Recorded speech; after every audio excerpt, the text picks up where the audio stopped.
Esau's ass sideways. Go ahead.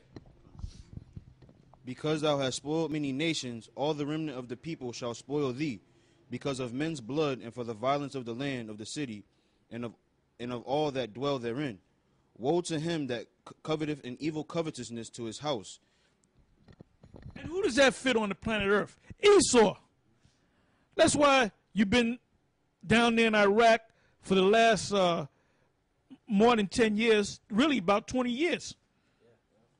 All right, you're in Pakistan, and them people hate you over there. The people of Iraq hate you. You've been in Afghanistan. Afghanistan, that's the longest war or conflict that you've been in. That broke the record that you set back when you was in the Vietnam conflict. And the monkey boy made a statement that he promised that he was going to bring the troops back from Afghanistan in July of 2011. But we're in the month of June. Let's see what's going to happen in July.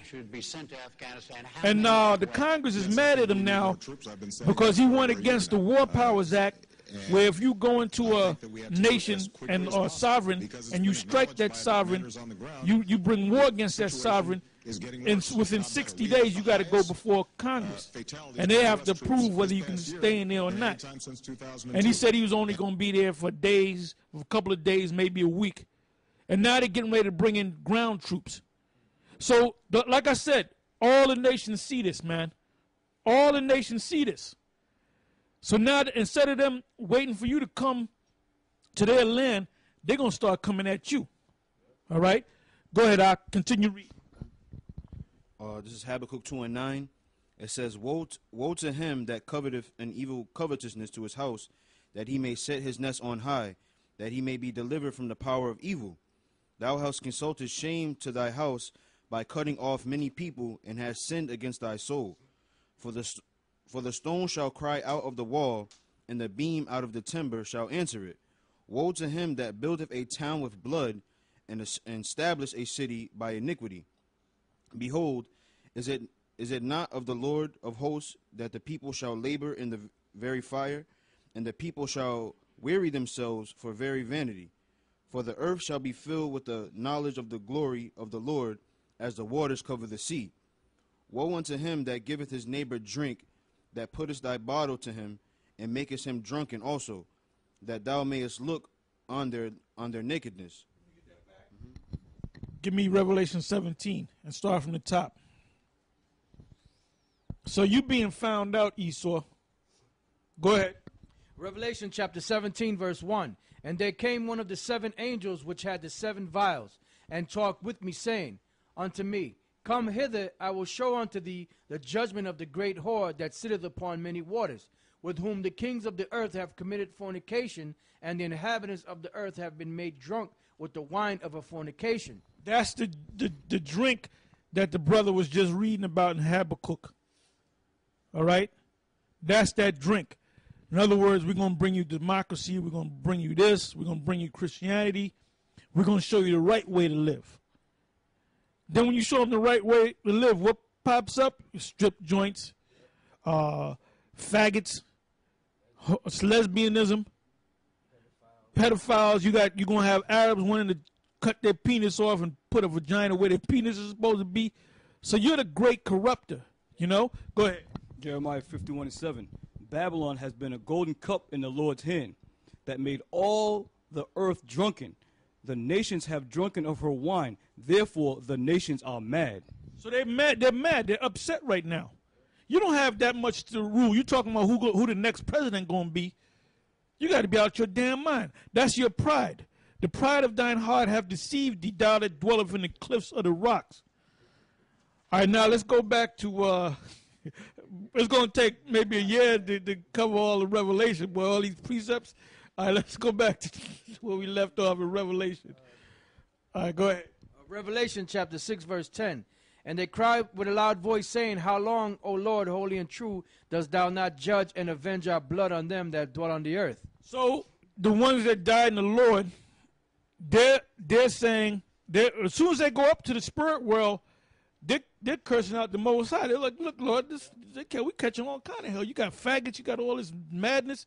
They're eating that garbage down there. They're just killing our people.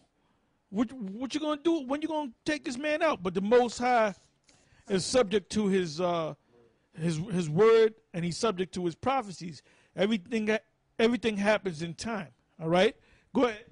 Then it says, and white robes were given unto every one of them, and it was said unto them that they should rest yet for a little season, until their fellow servants also and their brethren should be killed as they were, should be fulfilled. It said, and I beheld when he had opened the sixth seal, and lo, there was a great earthquake, and the sun became black as sackcloth of hair, and the moon became as blood. And the stars of heaven fell unto the earth, even as a fig tree casteth their untimely figs. John, when he said he saw the stars falling from heaven, that represents those missiles coming down. Because they look like talents, they look like hell, they look like stars, they look like figs falling from the tree when the wind comes along, because the figs would fall in the ark because it would go with the wind. So, you know, there were a lot of, but you have to be out there in the Middle East to see that, you know? Go ahead. Then you have the so-called shooting stars, and then you see how the stars come. That's how when the missiles come from the outer atmosphere, that's how they come into the earth. That's heavy. It says, and I beheld when he had opened the sixth seal, and lo, there was a great earthquake, and the sun became black as sackcloth of hair, and the moon became as blood. And the stars of heaven fell unto the earth, even as a fig tree casteth her untimely figs, when she is shaken of a mighty wind. And the heaven departed as a scroll when it is rolled together. That's that mushroom cloud. So when those stars fall from heaven and the figs fall from the tree, it's really talking about those missiles. He actually saw the missiles hitting America, and then what did he see directly after that? He saw that mushroom cloud. So that's that ICBM. Go ahead. And every mountain and island were moved out of their places, and the kings of the earth, and the great men, and the rich men, and the chief captains, and the mighty men, and every bondman, and every free man, hid themselves in the dens and in the rocks of the mountains, and said to the mountains and rocks, fall on us, and hide us from the face of him that sitteth on the throne, and from the wrath of the Lamb.